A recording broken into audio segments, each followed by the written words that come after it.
तो ये WhatsApp guys, कैसे हैं आप लोग। तो आज मैं फॉलिंग मिस्टिक गॉड का एपिसोड 13 का पार्ट 1 को एक्सप्लेन करने वाला हूं। तो चलिए वीडियो को शुरू करते हैं बिना कोई देरी के। तो हमारा एपिसोड शुरू होता है जहां पर हम देखते हैं कि जो लड़की थी उस ऑक्टोपस मॉन्स्टर को पूरा फ्रीज कर दिया था, उसको जो है पूरा बर्फ में जमा दिया था। और फिर वो लड़की जो है उस मॉन्स्टर से बात करती है और बोलती है कि आखिर में तुम्हारा हिम्मत भी कैसे हुआ मेरा स्नेक को डिस्ट्रॉय करने का, तुम तो वाकई में घटिया थे। और फिर वो जो है येचन को बोलती है कि अंकल ये बहुत ज़्यादा ही घटिया था, इसलिए मैंने इसको हल्का सा सबक सिखा दिया है। ये बात सुनकर येचन हैरान होती है और बोलता है कि क्या ये थोड़ा सा स्टूपिड था। तभी हम देखते हैं कि वो जो मॉन्स्टर था उसने जो अपना आँख खोल दिया था और वो जो बर्फ़ में जमा हुआ था वो अपने आप को उस बर्फ़ से हटाने लगता है, निकालने लगता है। तो ये देखकर सब लोग हैरान हो गए थे। तभी वो ऑक्टोपस है उस लड़की पर अटैक करता है, लेकिन वो लड़की सही समय रहते हुए उसके अटैक से बच जाती है। लेकिन हम देखते हैं कि वो लड़की जो है ज़्यादा देर तक नहीं बच पाती है और वो ऑक्टोपस अपने सारे टेंटिकल्स की मदद से उसको जो है एक बॉल के अंदर कैद कर लेता है। तो ये देख कर येचन बोलता है कि अपना आप को संभाल कर रखना। तभी हम देखते हैं कि वहाँ पर बहुत ज़्यादा फायर एनर्जी फ्लो हो रहा था और फिर तभी वहाँ पर एक ब्लास्ट होता है और वहाँ पर जितने भी टेंटिकल्स थे वो सब वहाँ पर कट जाते हैं उस ऑक्टोपस के। तभी वहाँ पर एक लड़की अपीयर हो गई थी और ये जो है वो पहले वाली बच्ची नहीं थी, ये जो है ग्रो हो गई थी। तो यह देख कर येचन भी हैरान था, उसको समझ में नहीं आ रहा था कि आखिर में यह सब हो क्या रहा है। तभी वो लड़की जो है वहाँ पर एक फायर स्पिरिट जो कि एक फायर फोनिक्स था उसको अपीयर कर लेती है। तभी वो स्माइल करते हुए उस फायर फोनिक्स से एक फायर का गोला उस ऑक्टोपस की तरफ फेंकती है। तो हम देखते हैं कि वो फायर फोनिक्स जो उस ऑक्टोपस की तरफ भर रहा था और वो ऑक्टोपस इस चीज़ को देख रहा था। तभी वो फायर फोनिक्स उस ऑक्टोपस को लगता है और वहाँ पर बहुत ज़्यादा ज़ोर से ब्लास्ट होता है और वो ऑक्टोपस वहीं पर मारा जाता है। तो वो मॉन्स्टर के मरने के कारण उसका जो डेमोनिक फील्ड था वो जब वहाँ पर फॉर्ज होने लगता है, अपना शेप लेने लगता है। तो वो लड़की उस डेमोनिक फील्ड को ले लेती है, लेकिन वो जैसे ही उसको पकड़ती है तो वो जब वहाँ पर बेहोश हो जाती है क्योंकि उसने बहुत ज़्यादा पावर यूज़ कर लिया था और वो नीचे गिरने लगती है। तो येचन उसको पकड़ लेता है, अपने गोद में रख लेता है। तब वो लड़की जब फिर से अपने चाइल्ड वाले फॉर्म में आ जाती है तो येचन बहुत ज़्यादा हैरान हो रहा था। अब बोलता है कि आखिर में यह हो क्या रहा है गॉड, क्या तुम मुझे बता सकते हो। तभी हम देखते हैं कि उस लड़के को होश आ जाता है। तो बोलती है कि अंकल आप क्या कह रहे हैं। ये बात सुनकर येचन बोलता है कि आखिर में तुम अभी एक बहुत ज़्यादा ब्यूटीफुल लड़की में कैसे चेंज हो गई। तो ये बात सुनकर वो लड़की बोलती है कि ब्यूटीफुल लड़की मैं हमेशा से प्रीटीएस्ट गर्ल ही रही हूँ। तभी येचन बोलता है कि ऐसा लग रहा है कि इसको जो ये सब पता नहीं है कि ये अभी एक ब्यूटीफुल लड़की में चेंज हो गई थी। तभी हमारा सीन चेंज होता है और हम कुछ समय के बाद का सीन देखते हैं जहाँ पर येचन एक रूफ टॉप पर आया हुआ था और वहाँ पर वो आसमान की तरफ देखते हुए सोच रहा था कि आखिर में यह कौन सा वर्ल्ड है। जब मैं ब्लैक स्टोन सिटी में था तब जब ये लड़की बहुत ज़्यादा बुली की जा रही थी और इसने कुछ भी नहीं किया, लेकिन अभी अचानक से इसने बहुत ज़्यादा पावर शो अप कर दिया है। फिर वो बोलता है कि मैं कैसे भूल गया कि एक कल्टिवेशन का वर्ल्ड है और मुझे डर है कि अगर ये यहाँ पर मौजूद नहीं होती तो हम लोग सारे मारे जाते। तभी वो बोलता है कि लेकिन आखिर में ये लड़की है कौन और इसके पास इतना पावर कैसे है और इसको पता भी नहीं है कि ये जो अपने आप को चेंज कर सकती है। और फिर अपने में बोलता है कि अच्छा ये सब बात छोड़ो, ये कल्टिवेटर का वर्ल्ड है तो यहाँ कुछ भी मुमकिन हो सकता है। और फिर वो बोलता है कि ये बहुत ज़्यादा बुरी बात है कि मैं बहुत ज़्यादा ताकतवर नहीं हूँ, मुझे जल्द से जल्द स्ट्रॉन्ग बनना पड़ेगा एन्चेंटमेंट करके। अब बोलता है कि मुझे जल्द से जल्द 100 मिशन पूरा करना पड़ेगा ताकि मैं जब वापस से अर्थ में टेलीपोर्ट हो जाऊं और मैं वापस से अपनी गर्लफ्रेंड के साथ मिल सकूं। इतना बात येचन बोलता ही है कि वहाँ पर फिर से आवाज़ आती है और आ जाती है, बोलती है कि हाँ आपने बिल्कुल सही कहा है।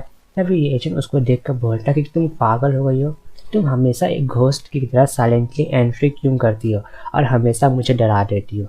ये बात सुनकर फिर से बोलती है कि अभी मैं जिस स्टेज में हूँ वो घोस्ट के जैसा ही है। तो येचन बोलता कि क्या तुम्हें घोस्ट हो।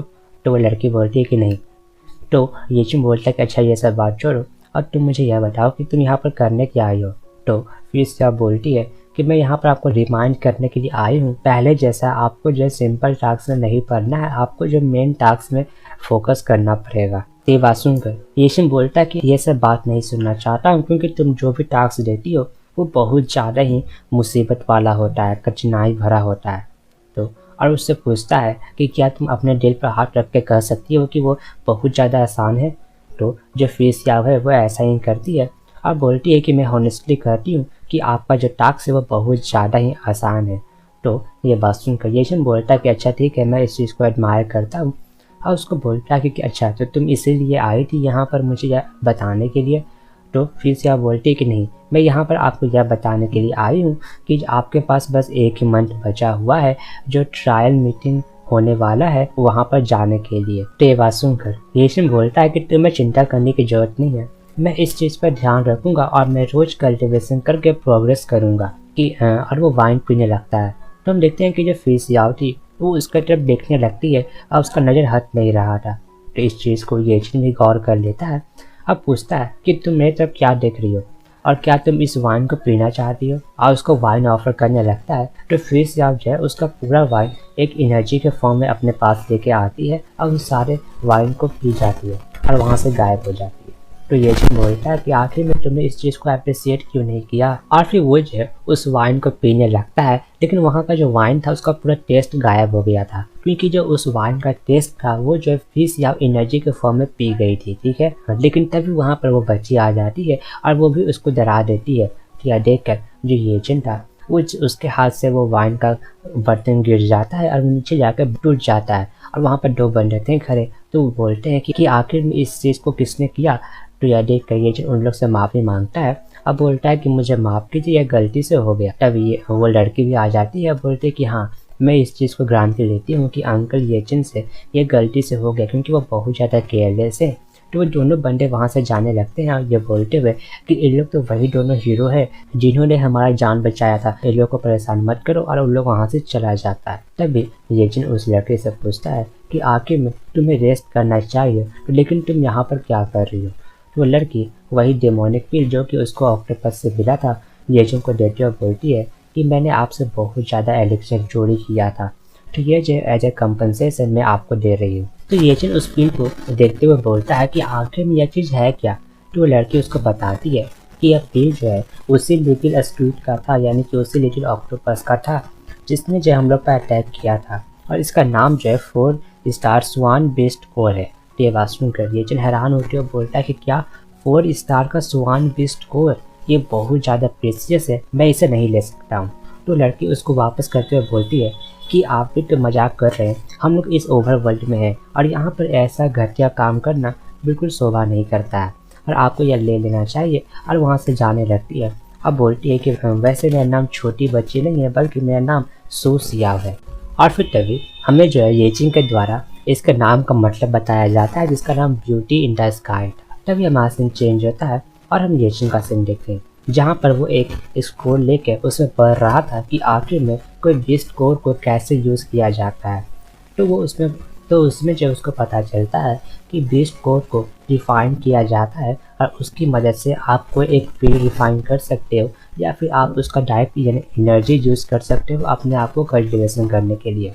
और उसमें यह भी लिखा हुआ था कि आपको जो है उसको डायरेक्ट यूज़ नहीं करना है, आपको पहले उसको रिफाइन करना पड़ेगा, नहीं तो आपको जो है मुसीबत का सामना करना पड़ सकता है। तो ये बात सुनकर येचिन बोलता है कि अच्छा तो मुझे रिफाइनिंग मेथड सीखना पड़ेगा। और फिर वो जो है उस पील को, उस डेमोनिक पील को यूज़ करने लगता है, उसको रिफाइन करने का कोशिश करने लगता है, जहाँ पर उस पील से एक ऑक्टोपस बाहर निकलता है और वो ऑक्टोपस जो येचिन के ऊपर आ जाता है। तभी वहाँ पर बहुत ज़्यादा एनर्जी फ्लो हो रहा था, तो जिसके कारण जो सी सियाव था, और यहाँ पर इसका नाम सी सियाव है और उस लड़के का नाम सू सियाव है। तो यहाँ पर सी सियाव सू सियाव में थोड़ा सा कंफ्यूजन हो सकता है, तो मैं उसका नाम सू चैन रख दूंगा, ठीक है। उस लड़की का नाम सी सियाव भी खड़ा हो जाता है, बोलता है कि आखिर में मुझे क्या हो रहा है, अब मेरा ईयर कैसे एक्टिव हो गया। यह चीज़ का पता येचिन को भी चल जाता है, और वो बोलता है कि आखिर में ये डेमोनिक पिल सू सियाव का कल्टिवेशन टेक्निक को कैसे सूट कर सकता है। तो तभी जो सी सियाव था वो कुछ बोल पाता, उससे पहले ही येचिन उसको बोलता है कि चुपचाप से कल्टिवेशन करो। तो हम देखते हैं कि जो सी सियाव था वो भी वहाँ पर कल्टिवेशन करने लगता है, और येचिन भी कल्टिवेशन कर रहा था। और यहाँ पर गौर करने की बात यह थी कि वो दोनों का एनर्जी एक दूसरे के साथ मर्ज करने का कोशिश कर रहा था। और फिर तभी हम देखते हैं कि इन लोग का यह सब एनर्जी का फ्लो के कारण उस लड़की को पता चल जाता है कि यहाँ पर कुछ हो रहा है, लेकिन उसको ऐसा एहसास होता है कि उन लोग जो फिर से फील्ड रिफाइन कर रहा है। लेकिन वो फिर सोचती है कि आखिर में इन लोग दोनों का जो एनर्जी का फ्लक्चुएशन है वो मर्ज होते हुए कैसे महसूस हो रहा है। तो उसको जल्दी एहसास हो जाता है कि ये तो डुअल कल्टीवेशन टेक्निक है। तो वो बहुत ज़्यादा खुश होती है, बोलती है कि क्या जो अंकल येचन है और वो बच्चा जो है डुअल कल्टीवेशन टेक्निक को परफॉर्म कर सकता है। और वो बहुत ज़्यादा खुश हो गई थी। तभी हम वापस से येचन का सीन देखते हैं जहाँ पर सीसिया बोलता है येचन को कि बॉस मैंने ब्रेक थ्रू कर लिया। तो येचन उसको शांत करवाते हुए बोलता है कि बकवास बंद करो और जल्दी से जो है अपना कल्टीवेशन को इस्टेब्लिश करो, स्टेबल करो।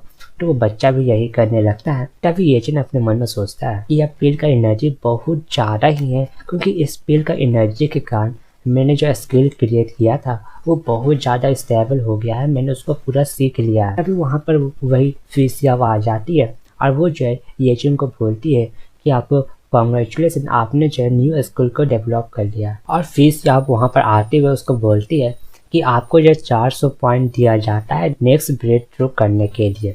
अब बोलती है कि आपको जो है 2 हाई लेवल का कल्टीवेशन टेक्निक दिया जाएगा, आप जो है उसको अपने आप से चूज कर सकते हैं। और इसी के साथ हमारा एपिसोड यहीं पर ख़त्म होता है और इसका नेक्स्ट पार्ट रात तक अपलोड कर दिया जाएगा।